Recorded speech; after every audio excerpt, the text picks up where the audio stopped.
प्रत्येकाची नवी सुरुवात असते.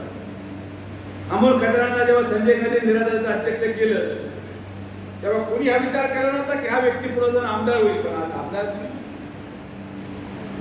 तर भविष्य कोणी सांगू शकत नाही. निस्वार्थ भावनेने अमोल खताळांनी काम केलं, त्याची पावती या तालुक्याच्या जनतेने त्याला दिली. आणि म्हणून काम हे निस्वार्थपणे केलं पाहिजे. मलाच हे पद पाहिजे, मलाच हे मिळालं पाहिजे, मलाच हे काम मिळालं पाहिजे, मलाच का रस्ता मिळाला नाही, मला का सोमवार का दिला नाही, मला करण्यापेक्षा तुला घे, तुला ठेव, तू मोठा हो. ज्या दिवशी तुमच्या तोंडातून हे वाक्य निघतील त्या दिवशी संगमनेर तालुका बदललेला दिसेल. मी विधानसभेत मलाही संधी होती, मलाही माहित होतं वातावरण काय आहे, मलाही माहित होतं आमदार झालो असं. पण मला असं वाटलं की मी तर माझ्या एका छोट्या भावाला आमदार करू शकतो, तर तू मोठा हो आणि जनतेची सेवा करी संधी आपण अमोल खताळांना दिली. आणि याची सुरुवात मी माझ्या घरापासून.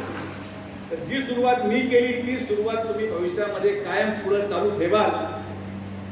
कारण की तुम्ही किती जरी भांडले, कोणाला तरी सरपंच व्हायचंय, कोणाला तरी ग्रामपंचायत लढवायची, कोणाला तरी जिल्हा परिषद सदस्य व्हायचंय, कोणाला तरी नगरसेवक व्हायचंय, तुम्ही काही जरी झाला तर आम्ही निधी दिल्याशिवाय तुम्ही काय करू शकता का?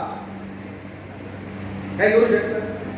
कशाला वाटू द्या, जनतेला ठरवू द्या. इथं सगळे सरपंच आहेत, सगळे नगरसेवक आहेत, सगळे नगराध्यक्ष आहेत. आणि अमोल खताळ ज्या दिवशी आमदार झाला त्या दिवशी मी बोललो की संगमनेर तालुक्याचा प्रत्येक माणूस आज आमदार झालाय आणि प्रत्येक माणूस आमदार म्हणूनच राहिला आहे. इथं कोणी एक व्यक्ती राजा नाही.